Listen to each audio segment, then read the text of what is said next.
Sebelum kita mendengarkan kebenaran firman Tuhan, mari kita datang kepada Tuhan, kita minta pimpinan Allah Roh Kudus, kita berdoa. Bapa di surga, hamba datang ke hadirat-Mu, pagi hari ini hamba akan menguraikan kebenaran firman Tuhan. Tuhan urapi hamba dengan hikmat dan kuasa, dapat menguraikan kebenaran firman Tuhan dengan baik dan benar boleh menjadi berkat. Tuhan juga menolong setiap jemaat Tuhan, baik di gereja maupun di rumah kami masing-masing. Allah Roh Kudus membukakan hati, pikiran kami sehingga kami lebih mengerti, memahami akan kebenaran firman-Mu. Berbicaralah kepada kami ya Tuhan, karena kami siap untuk mendengarkan sabda-Mu. Di dalam nama Tuhan Yesus, hamba berdoa. Amin. Bapak Ibu Saudara yang dikasihi Tuhan, Shalom. Kita bersyukur kepada Tuhan atas pimpinan pertolongan dan pemeliharaan Tuhan buat hidup kita sampai saat ini. Walaupun di luar sana masih banyak varian Omikron, tapi Tuhan senantiasa memelihara kehidupan kita, memberikan kita kesehatan yang baik sampai saat ini, dan hari ini kita boleh kembali bersama-sama untuk menyembah Tuhan, memuji, membesarkan nama Tuhan. Bapak Ibu Saudara, Tuhan Yesus sudah memberikan kita satu perintah yang sangat penting, perintah yang terutama, yaitu kasihilah Tuhan Allahmu dengan segenap hatimu, dengan segenap jiwamu, dan dengan segenap akal budimu. Dan hukum yang kedua adalah kasihilah sesamamu manusia seperti dirimu sendiri. Hari ini kita akan merenungkan firman Tuhan dengan tema mengasihi sesama manusia. Ini ada satu perintah Tuhan yang sangat penting, perintah Tuhan yang kedua. Mari kita membuka Injil Lukas pasal yang ke-10 ayat 27 hingga 37. Ya, kita membuka Injil Lukas pasal yang ke-10 ayat 27 hingga 37. Firman Tuhan berkata demikian, orang Samaria yang murah hati. Pada suatu kali, berdirilah seorang ahli Taurat untuk mencobai Yesus, katanya, Guru, apa yang harus kuperbuat untuk memperoleh hidup yang kekal? Jawab Yesus kepadanya, apa yang tertulis dalam hukum Taurat? Apa yang kau baca di sana?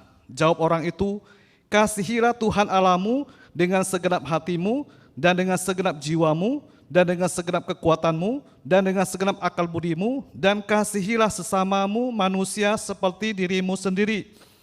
Kata Yesus kepadanya, jawabmu itu benar, perbuatlah demikian, maka engkau akan hidup.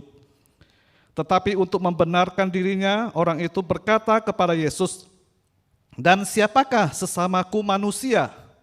Jawab Yesus, ada seorang yang turun dari Yerusalem ke Yeriko. Ia jatuh ke tangan penyamun yang bukan saja merampoknya habis-habisan, tetapi yang juga memukulnya, dan yang sesudah itu pergi meninggalkannya setengah mati. Kebetulan ada seorang imam turun melalui jalan itu. Ia melihat orang itu, tetapi ia melewatinya dari seberang jalan. Demikian juga seorang Lewi datang ke tempat itu, ketika ia melihat orang itu, ia melewatinya dari seberang jalan. Lalu datang seorang Samaria yang sedang dalam perjalanan ke tempat itu, dan ketika ia melihat orang itu, tergeraklah hatinya oleh belas kasihan. Ia pergi kepadanya lalu membalut luka-lukanya, sesudah ia menyiraminya dengan minyak dan anggur, kemudian ia menaikkan orang itu ke atas keledai tunggangannya sendiri, lalu membawanya ke tempat penginapan dan merawatnya. Keesokan harinya ia menyerahkan 2 dinar kepada pemilik pengintapan itu katanya, rawatlah dia, dan jika kau belanjakan lebih dari ini, aku akan menggantinya waktu aku kembali. Siapakah di antara ketiga orang ini menurut pendapatmu adalah sesama manusia dari orang yang jatuh ke tangan penyamun itu? Jawab orang itu, orang yang telah menunjukkan belas kasihan kepadanya. Kata Yesus kepadanya, pergilah dan perbuatlah demikian. Bapak Ibu Saudara yang dikasihi Tuhan Yesus, firman Tuhan yang kita baca merupakan percakapan ahli Taurat dengan Tuhan Yesus. Ahli Taurat memberikan dua pertanyaan kepada Tuhan Yesus. Pertanyaan yang pertama adalah, apa yang harus kami perbuat untuk memperoleh hidup yang kekal? Bapak Ibu, pertanyaan ini sering ditanyakan orang-orang Yahudi kepada Tuhan Yesus.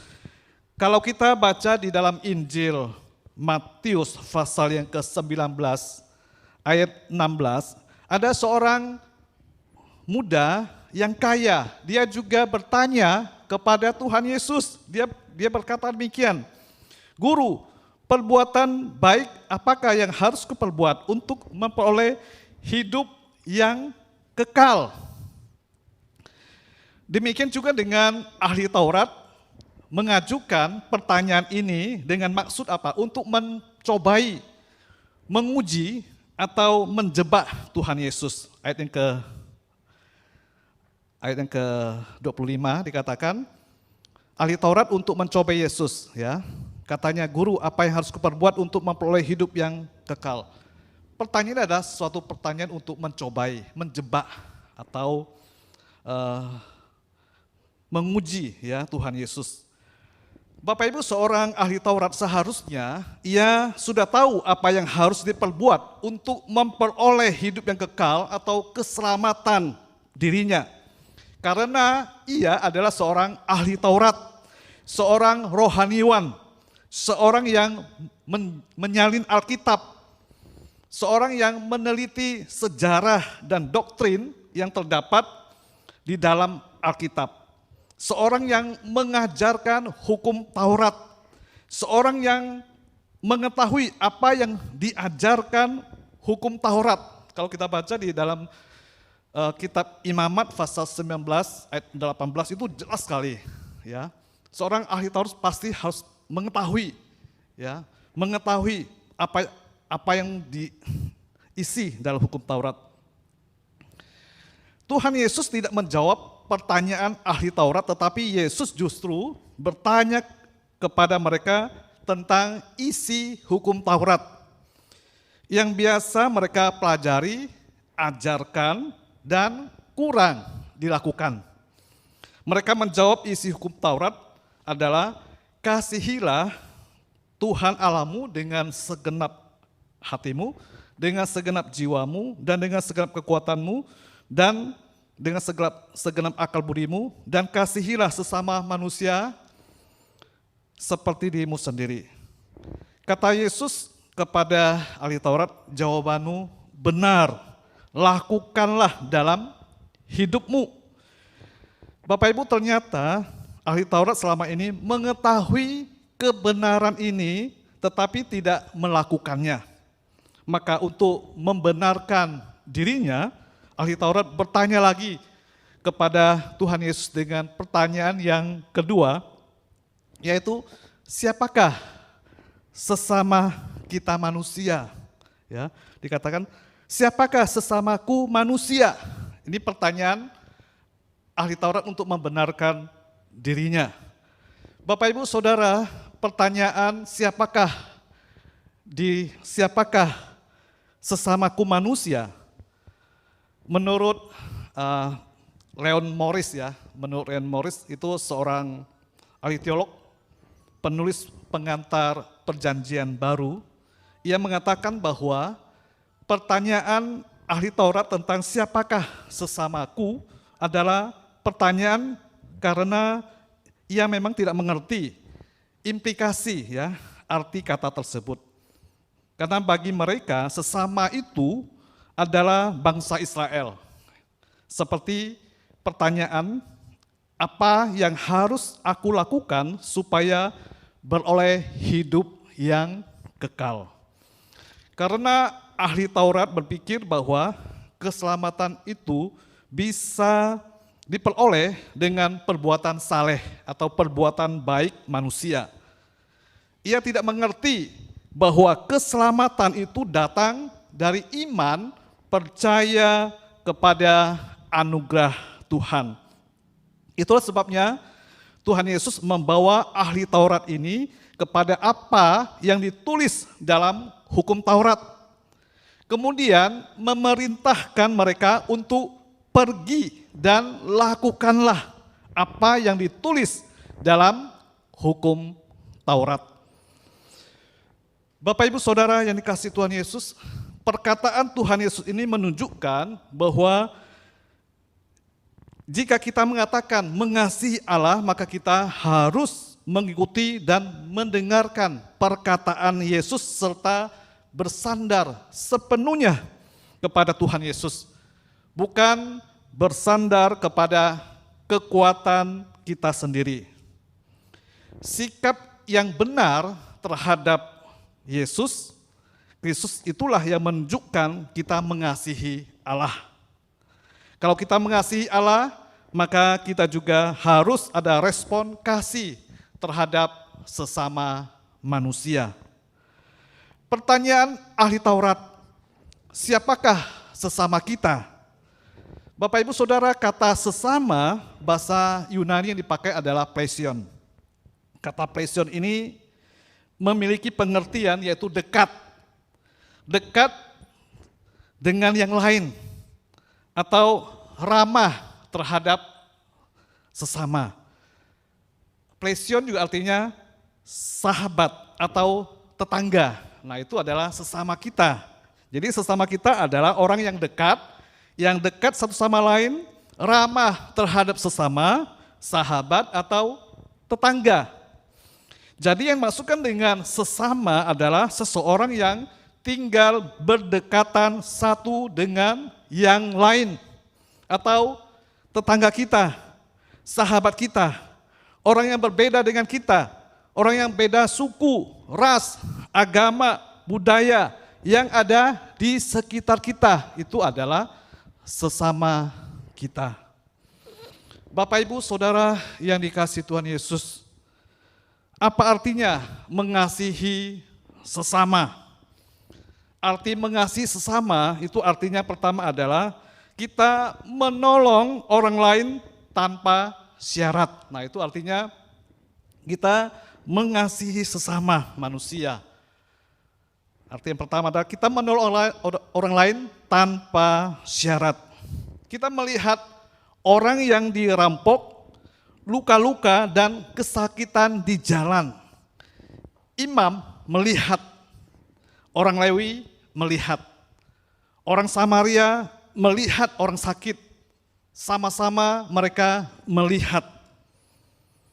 Tetapi penglihatan mereka berbeda.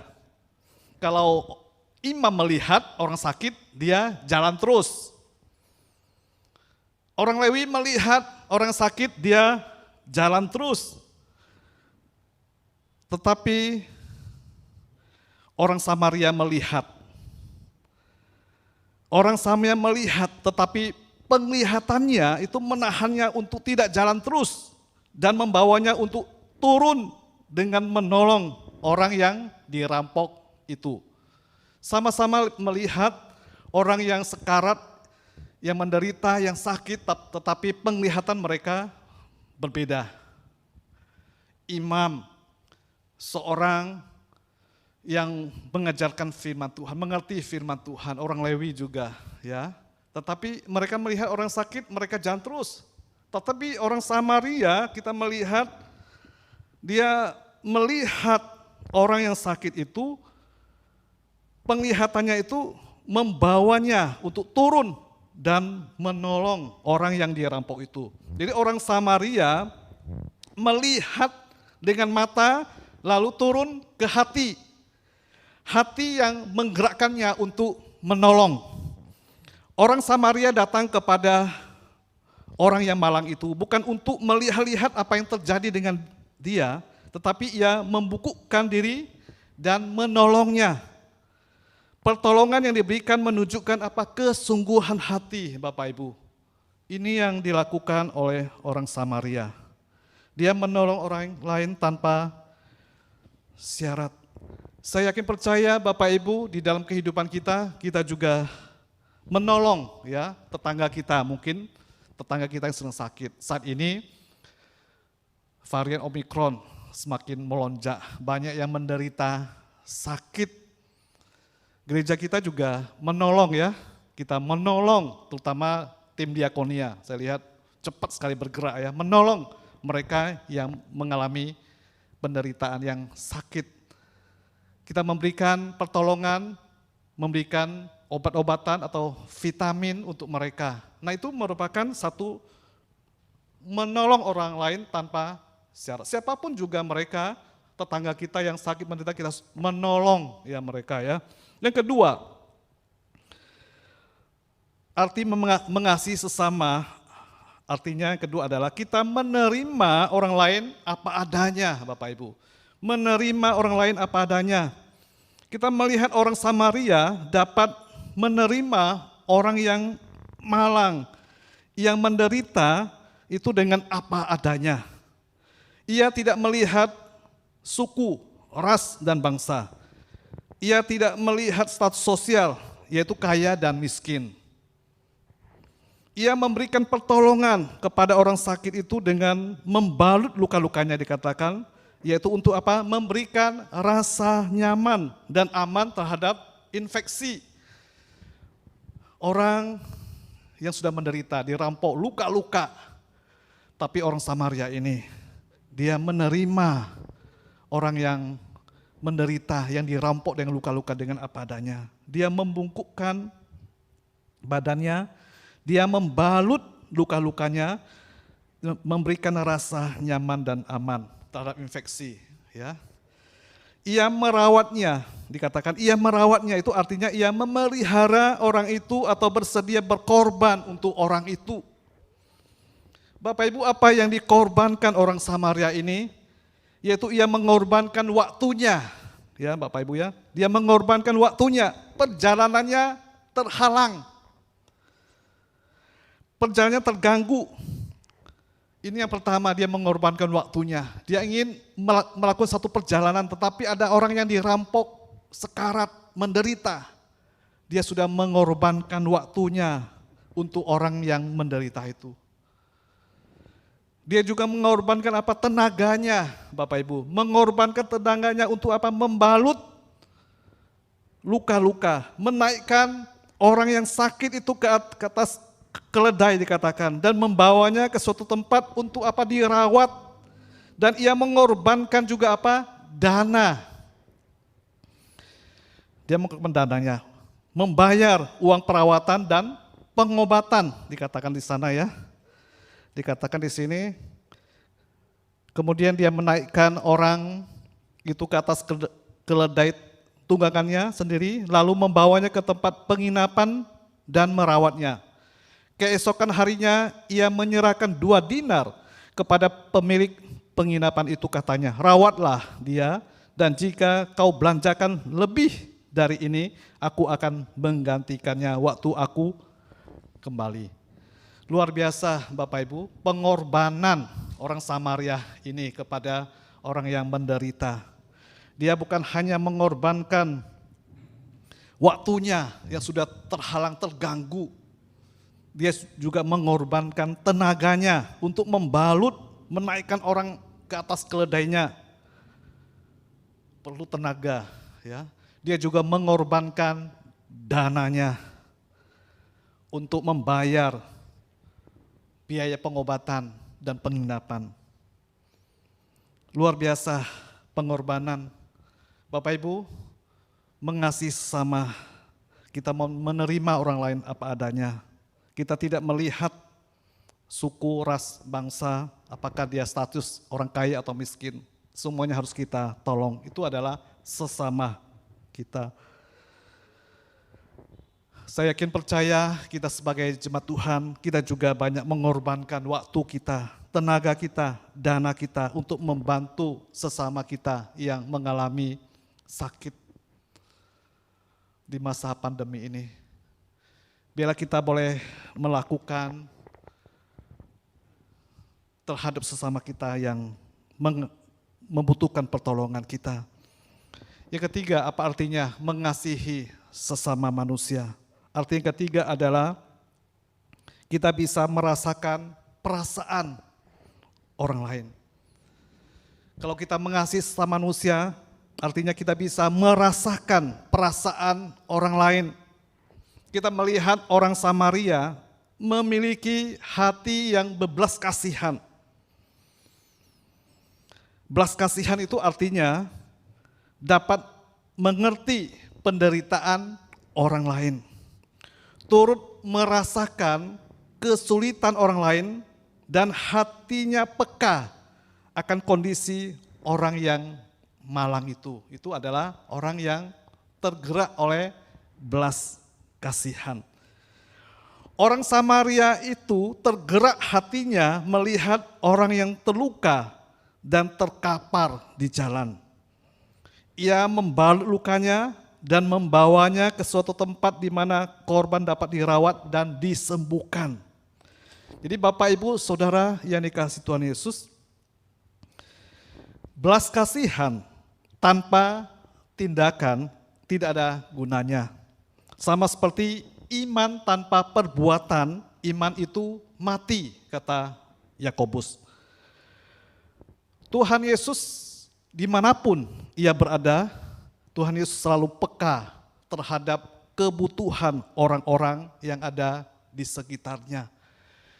Kalau kita melihat kehidupan Tuhan Yesus di dalam dunia ini, Tuhan Yesus selalu peduli, peka terhadap penderitaan, peka terhadap sesama manusia. Ketika orang mengalami sakit, Tuhan Yesus datang menyembuhkan.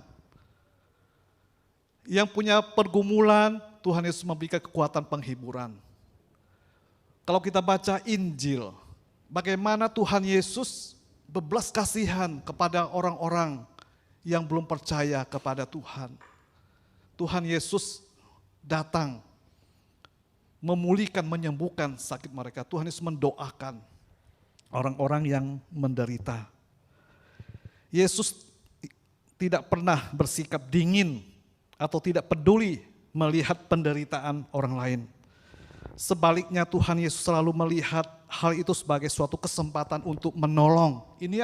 Inilah yang dilakukan oleh Tuhan Yesus selama hidupnya di dunia ini, yang harus menjadi contoh teladan hidup bagi kita setiap orang percaya, setiap anak-anak Tuhan. Bapak Ibu yang dikasihi Tuhan Yesus, ketika kita menolong, menerima orang lain apa adanya, dan bebelas kasihan kepada sesama kita, hidup kita diberkati Tuhan, dan hidup kita dipakai Tuhan untuk memenangkan jiwa. Itu sangat penting ya Bapak Ibu ya. Ketika kita menolong orang lain, siapapun dia, ini kesempatan kita untuk memenangkan jiwa bagi Tuhan. Kita tidak hanya memberikan bantuan, tetapi ada sesuatu yang dia rasakan di dalam kehidupan kita. Ada kasih yang mengalir di dalam kehidupan kita. Sehingga orang yang kita tolong, mereka bisa mengenal Tuhan Yesus melalui kehidupan kita. Sehingga kita bisa memenangkan jiwa. Ketika kita menolong orang yang menderita, sesama kita yang membutuhkan pertolongan kita, kebaikan kita akan selalu diingat orang, Bapak Ibu. Apa yang kita tabur akan kita tuai. Ketika kita menolong orang lain, melakukan kebaikan kepada orang lain, kebaikan kita akan selalu diingat. Saya teringat Jet Li ya. Jet Li itu seorang aktor kungfu China atau Jackie Chan. Ya dua-duanya ya, waktu Jackie Chan tsunami Aceh terjadi, Jackie Chan ke Aceh melihat korban tsunami. Jackie Chan juga menyumbangkan banyak hartanya untuk membantu warga Aceh ya. Nah, Jet Li juga. Jet Li punya prinsip waktu diwawancara di televisi di China. Mengapa kamu mau menghabiskan banyak uang untuk menolong, membantu sesama kita yang menderita? Jet Li hanya ngomong gitu. Ketika saya membantu menolong, mereka akan mengingat saya.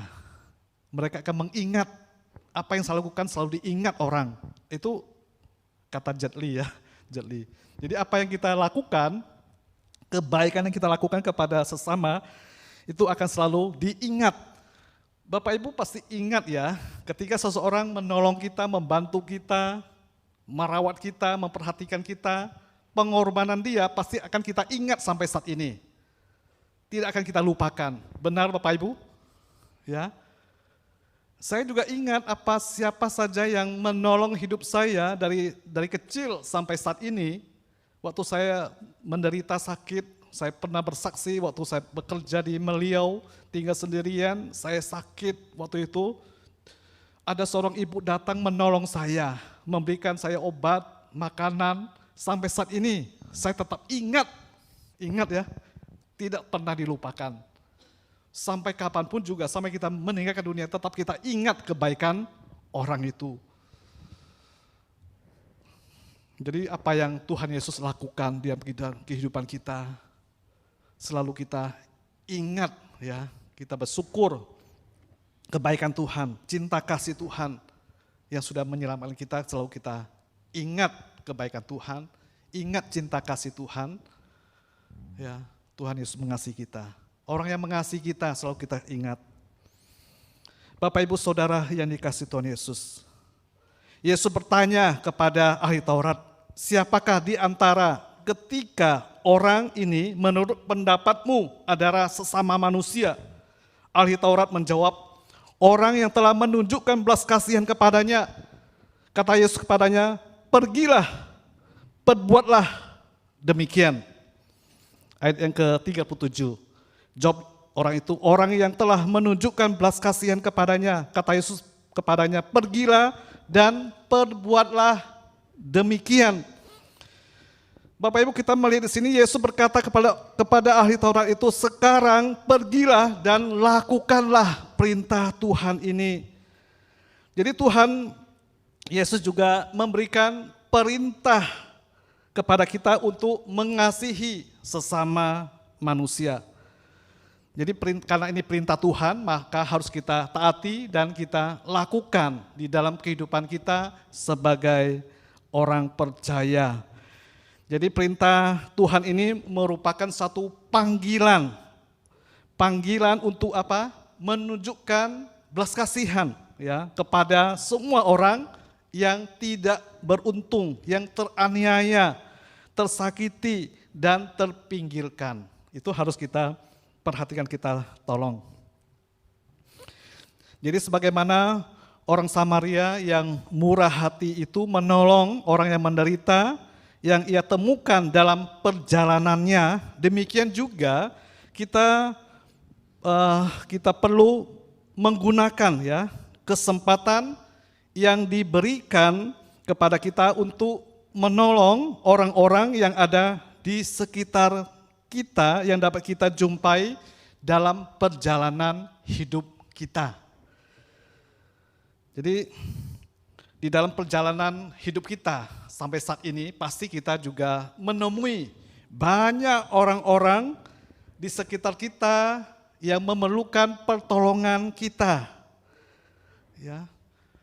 Dalam perjalanan hidup kita sampai saat ini. Seperti orang Samaria, dia mengadakan perjalanan hidup. Dalam perjalanannya dia bertemu orang yang menderita, dia menolong. Maka di dalam perjalanan hidup kita sebagai anak Tuhan, dalam keseharian kita, kita pasti bertemu dengan orang-orang yang menderita, yang sakit, yang membutuhkan pertolongan kita. Nah, kita harus menolong mereka. tanpa harus dibatasi suku, budaya, dan agama. Itu adalah sesama kita, Bapak Ibu. Jadi kita mengasihi sesama dengan segenap kemampuan yang ada dan melihatnya dari sudut pandang seperti yang diajarkan Tuhan Yesus. Bapak Ibu, mengasihi dan dikasihi adalah kebutuhan dasar manusia. Seorang manusia akan hidup normal dan baik kalau ia merasakan kasih sesama manusia. Seperti anak kita yang punya anak kecil ya. Anak kita dari bayi kita kasihi, kita peluk, kita rawat, kita kasih minum susu, kita perhatikan, dan anak kita pasti akan bertumbuh menjadi anak yang baik dan anak yang sehat. Karena anak kita membutuhkan kasih orang tuanya, kasih sesama kita. Demikian juga di dalam kehidupan kita, orang lain membutuhkan kasih Tuhan dan kasih terhadap sesama. Bapak Ibu, kita diciptakan oleh Tuhan sebagai makhluk sosial. Artinya kita tidak bisa hidup sendiri tanpa berinteraksi, berhubungan dengan orang lain. Kita tidak bisa menjalani hidup ini hanya dengan mengandalkan diri kita sendiri. Kita hidup butuh kasih orang lain. Di dalam semua aktivitas kehidupan kita, setiap saat kita membutuhkan orang lain atau sesama dalam hidup kita. Kalau dalam kondisi yang normal, kita membutuhkan orang lain, apalagi dalam kondisi menderita. Itulah sebabnya ketika seorang mengalami penderitaan, membuat kita tahu bahwa kita membutuhkan sesama atau orang lain. Kalau kita sedang menderita, sakit, kita pasti akan membutuhkan pertolongan orang lain. Kita tidak bisa hidup sendirian. Bapak, Ibu yang dikasihi Tuhan Yesus, dalam penderitaan inilah kita bisa menyadari betapa penting, bernilai, dan bermakna kehadiran sesama atau orang lain dalam hidup kita. Dukungan sesama baik moral maupun material sangat kita butuhkan ketika kita sedang dalam kondisi menderita. Bapak Ibu yang dikasihi Tuhan Yesus, kasih itu murah hati. Orang Samaria yang murah hati. Kalau kita baca 1 Korintus pasal 13 ayat 4-8 itu bicara tentang kasih. Di sana dikatakan kasih itu murah hati, Bapak Ibu. Apa artinya murah hati? Murah hati itu artinya adalah cara untuk melakukan perbuatan baik. Itu adalah murah hati. Apa tanda, ciri-ciri orang yang murah hati? Tanda, ciri-ciri orang yang murah hati adalah suka memberi atau mudah memberi. Tidak pelit, nah itu adalah orang yang murah hati. Penyayang dan pengasih, suka menolong, baik hati, tidak jual mahal, suka memberi penghargaan, berpenampilan simpatik. Nah itu adalah orang yang murah hati, Bapak Ibu. Bapak Ibu, perbuatan baik yang kita lakukan tidak akan menjadi sia-sia, kata firman Tuhan. Kalau kita baca di dalam kitab Amsal, pasal 19 ayat 17, mengatakan, siapa menaruh belas kasihan kepada orang yang lemah, memiutangi Tuhan, yang akan membalas perbuatannya itu. Jadi jika kita memperhatikan sesama kita, orang-orang susah, maka Tuhan sendiri akan membalas semuanya. Jadi orang yang memiliki karakter Kristus pasti akan melakukan perbuatan baik. Orang yang memiliki karakter Kristus pasti akan suka menolong, berbelas kasihan kepada orang lain. Karena kita memiliki karakter Kristus di dalam kehidupan kita. Karena kasih itu adalah murah hati, Bapak Ibu. Itu yang diajarkan oleh Tuhan Yesus kepada kita. Itulah sebabnya Tuhan memberikan perintah yang kedua yang sangat penting, kasihilah sesama manusia seperti dirimu sendiri. Kiranya melalui kebenaran firman Tuhan boleh mengingatkan kita sebagai anak-anak Tuhan betapa pentingnya hukum Tuhan yang pertama dan yang kedua. Dan bulan Maret kita akan bicara tentang mengasihi diri sendiri. Ya, kasihilah sesama manusia seperti dirimu sendiri. Jadi kita mengasihi sesama manusia, kita juga harus mengasihi diri kita sendiri. Kiranya firman-Nya menolong setiap kita. Bapak Ibu yang dikasihi Tuhan Yesus, mari kita berdoa. Bapa Surgawi, terima kasih. Hamba-Mu sudah menguraikan kebenaran firman-Mu, hukum kedua yang sangat penting yang Tuhan Yesus berikan kepada kami, yaitu kami harus mengasihi sesama kami manusia seperti diri kami sendiri.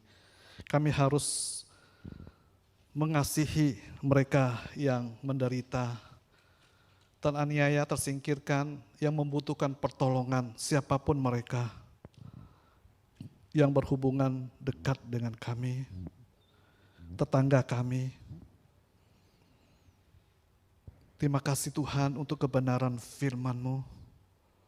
Allah Roh Kudus terus menolong setiap kami, biarlah kami lebih mengerti, memahami akan kebenaran firman-Mu dan kami lakukan di dalam kehidupan kami.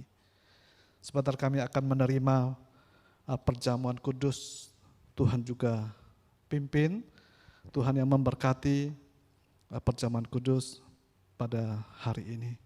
Terima kasih Bapa, terpuji nama-Mu. Di dalam nama Tuhan Yesus, Allah kami yang hidup, kami berdoa. Amin.